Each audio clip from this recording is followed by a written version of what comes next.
2018's God of War packed a lot of story into its 20-hour campaign. Not only did it have the Herculean task of reinventing the franchise's central anti-hero Kratos, but it had a whole new world of myths and legends to introduce. Chief among them, Kratos' son Atreus, a character whose secret identity will play a large part in God of War Ragnarok. Whether you played the original back in 2018 and want a story recap, or you're just here to prep yourself for Ragnarok, let's break down the story so far.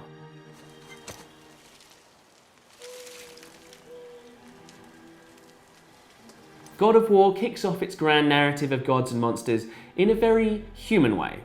Our central anti-hero Kratos, aka the Ghost of Sparta, has relocated to the Norse wilderness far from his homeland of Greece. There he has settled down, married a woman named Faye, and has had a son that they call Atreus. We catch up with him in sombre circumstances. Faye has passed away and he's chopping a tree marked by his dearly departed wife for use as a funeral pyre. His relationship with his son Atreus is somewhat strained as well, and the pair find themselves in this tense dynamic as they set off to complete Faye's last request, to spread her ashes atop the highest peak in all the 9 realms. Their journey is cut short before it even starts though, by the arrival of this heavily tattooed stranger who doesn't mess about and goads our Kratos into an epic fight to the death. And here I thought your kind was supposed to be so enlightened, so much better than us. Either way, Kratos beats the ever-living crap out of him, and that's saying something as he's clearly immortal, but I'm getting ahead of myself. With the stranger dealt with, Kratos and Atreus set out on their quest to the top of the mountain. En route, they partake in a spot of hunting and land a successful shot on this porky little fella. Only, he's not just your common garden pig, as this friendly neighbourhood witch points out when she forces the pair to help her nurse him back to health back at her house, which, it turns out, is a giant turtle. The house, that is, not the pig. Is he friendly? Once the pig is revived, the pair head on their merry way and make it to the stunning fjords of the Lake of Nine. After sacrificing his axe on the whim of some ancient graffiti on a submerged tower, a lot happens in a very short span of time. First, the lake's water drops a good 50 feet lower, sending the pair on Norway's most dangerous whitewater rapid ride, before they encounter the largest snake you will ever see. It's the world serpent.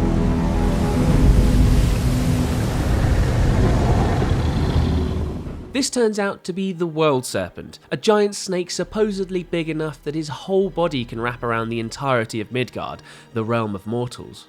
With his giant body dislodged, the lake reveals a fair share of its underwater secrets. Chief among them, the central realm travel temple and the 9 realm towers, hence the Lake of Nine name, I guess. With an onward path cleared to the mountain, the pair head for the foothills, bumping into not one but 2 charismatic dwarfs on the way. The pair, named Brock and Sindri respectively, turn out to be estranged brothers who went their separate ways when they disagreed on how to run their blacksmith business. But you're not here for dwarf politics, you're here for huge mountains with faces, I guess? Yep, that's the next site that Kratos and Atreus come across, and it's a site that presents something of a problem for the adventurous pair. You see, the entrance to the mountain is blocked by plumes of foul-smelling dark smoke, which is known as the Black Breath. Fortunately though, the witch pops back up again to offer her advice on the matter, and directs Kratos and Atreus to find and use the Light of Alfheim to dispel the Black Breath.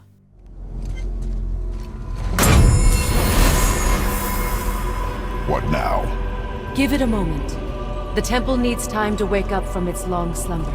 The trio travel to Alfheim, but the witch is pulled back through a portal to Midgard for reasons that aren't really made clear just yet. Kratos and Atreus explore Alfheim and find themselves embroiled in a war between the light and dark elves, and thankfully Chris Eccleston's dour version of Malekith is nowhere to be seen. They eventually find the Light of Alfheim, and Kratos steps into it with the Bifrost held aloft to restore it. While he's in the light for what feels like mere moments, hours have passed back outside, where Atreus has been holding off an entire army of dark elves with Kratos' axe. Atreus is naturally furious with Kratos, but he slowly thaws on the subject when his father tells him he felt like he was only gone for a short time. So who do you think carved the face in the mountain? You would know better than I. Thanks.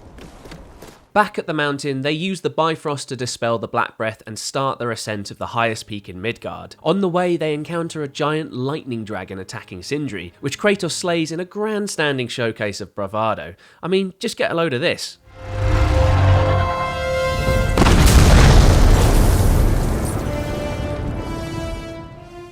They reach the top of the mountain and overhear a conversation between the stranger from earlier, who, surprise surprise, turns out to be a Norse god known as Balder. He's with his nephews Modi and Magni, who are the sons of Thor, and they're chatting to the imprisoned Mimir, another Norse legend about a certain marked man travelling with a child. When the trio of gods take their leave, Kratos and Atreus get chatting to Mimir, and he informs the pair that they've not reached the highest peak in the Nine Realms, as it's actually located in Jotunheim. He then pleads with Kratos to free him from the torture he's been living through for the past century, in return for helping them get to their destination, which is currently locked off to them by the giants of Jotunheim. Kratos agrees, and Mimir instructs him to cut his head off and revive it using old magic. Atreus states that they know a witch who dabbles in the old dark arts, and they hatch a plan to take Mimir's disembodied head back to her.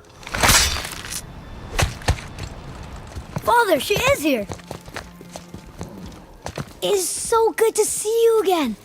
I knew you weren't dead. When they reach the witch's turtle house thing, she performs the spell required to bring the head of Mimir back to life, and he reveals her as the goddess Freya. Hello, Freya. Been a long time. You look well. Side note, but these Norse gods are far less flashy than their Greek counterparts. I mean, just look at these flamboyant...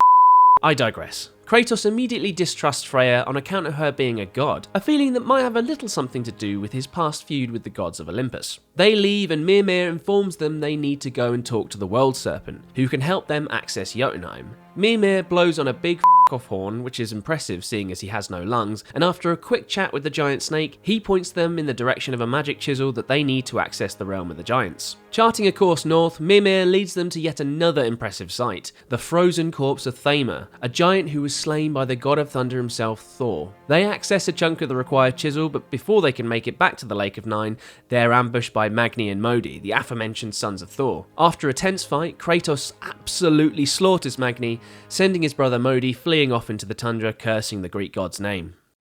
The boy's sick. He needs Freya. No! Steady. I'll be alright.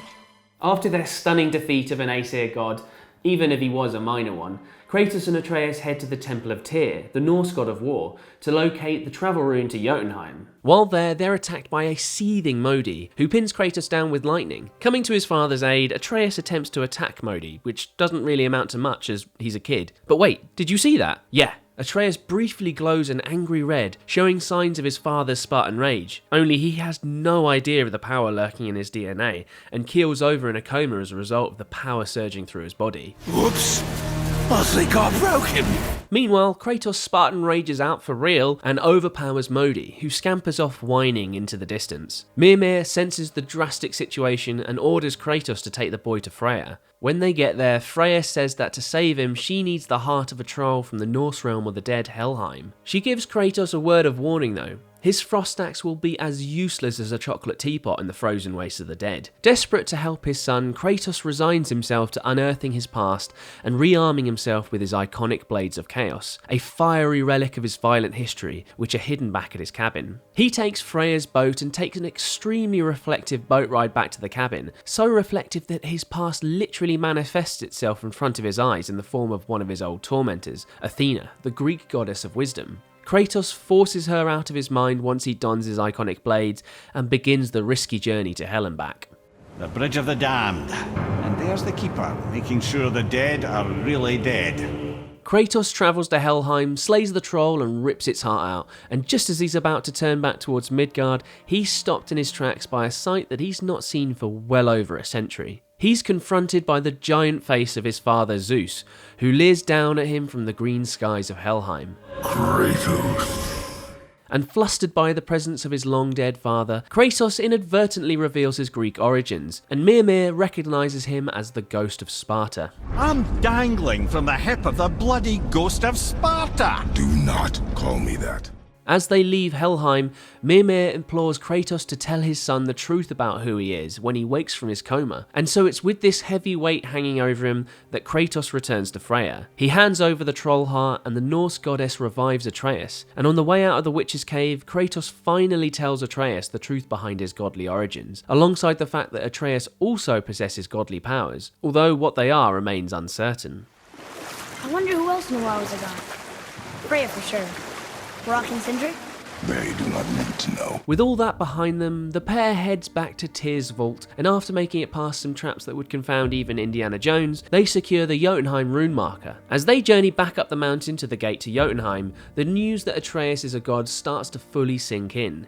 And well, it kinda goes to his head. The arrogant little god uses his newfound sense of power to take revenge on Modi by stabbing him in the neck and kicking him off a cliff, a reckless move that does not go down well with his father. They make it back to the top of the mountain but are ambushed by Balder, and in the ensuing fight, the gate to Jotunheim is completely destroyed.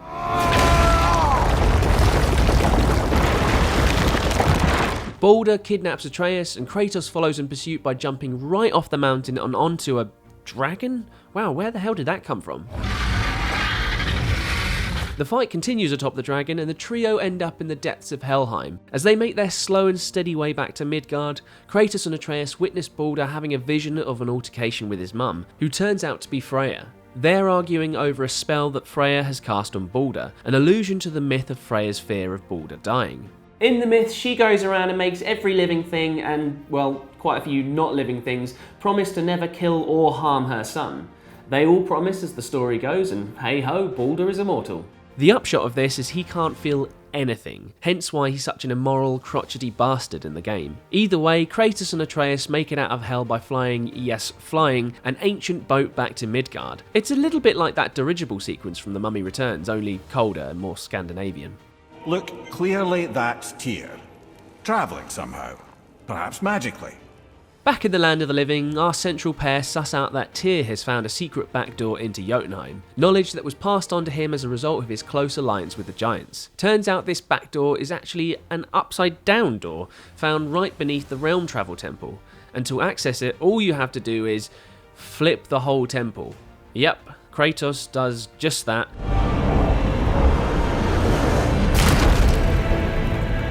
And for his troubles finds the fabled Unity Stone, which will allow the pair to travel to the realm between realms. Kratos and co travel to this realm between realms via the game's fast travel system, which is accessed via the branches of the Yggdrasil tree, the sacred world tree from Norse mythology. After a leap of faith, they find the missing Jotunheim gate and restore it to its place on the shores of the Lake of Nine. But there's some good and bad news on the path to Jotunheim.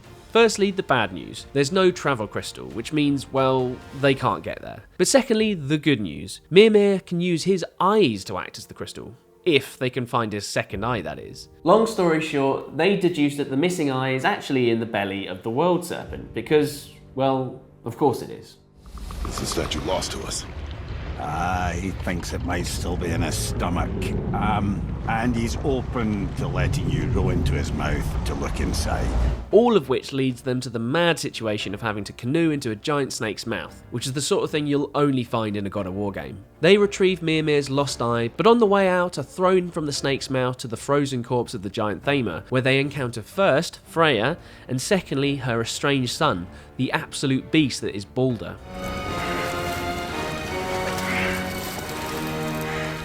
After a riotously violent fight, Kratos and Atreus eventually overpower the Aesir god, when they learn that his weakness is mistletoe, a plant found in one of Atreus' arrows. With his immortality over, Balder finally takes revenge on his mother by strangling her. But before he can commit matricide, Kratos steps in and does everyone a favour by breaking the tattooed lad's neck.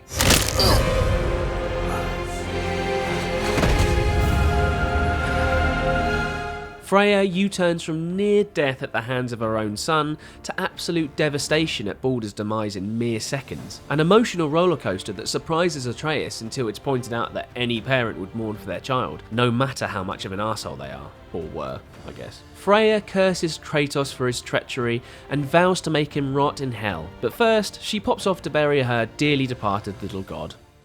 Listen, the last thing you two need up there's a decomposing heat ruining the moment. But I'll wait for you here. This is between you and the boy. True. With Balder consigned to the cemetery of dead mythical gods, which is actually getting quite full thanks to Kratos, see my God of War timeline for full details on that, our two lads and their godly head finally arrive at the gates of Jotunheim.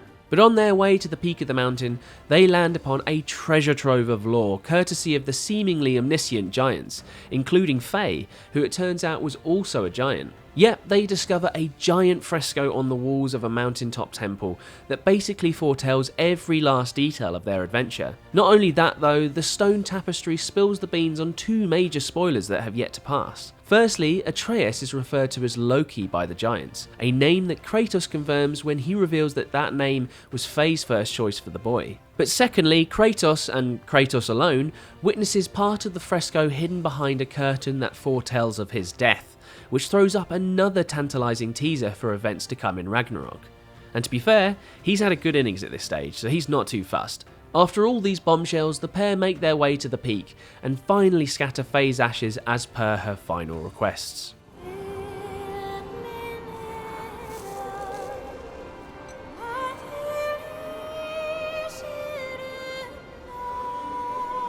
But wait, there are still a few bombshells yet to be dropped.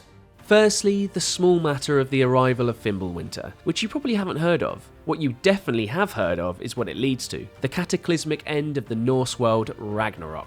Fimbulwinter's upon us, boys. The winner to end all winners. Secondly, upon returning home, Kratos and Atreus lay their weary heads down for a well-earned rest. Seemingly, they sleep for several years, and when they awake, they're greeted by none other than Thor himself, who's come for the revenge of his two dead sons.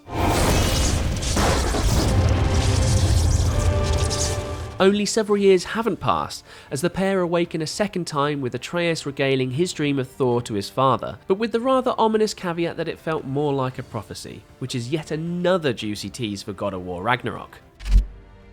Thanks a lot for watching this story recap of God of War. I hope you enjoyed it and are, like me, looking forward to seeing where the story goes next. Thanks a lot for watching, guys. I'll see you next time.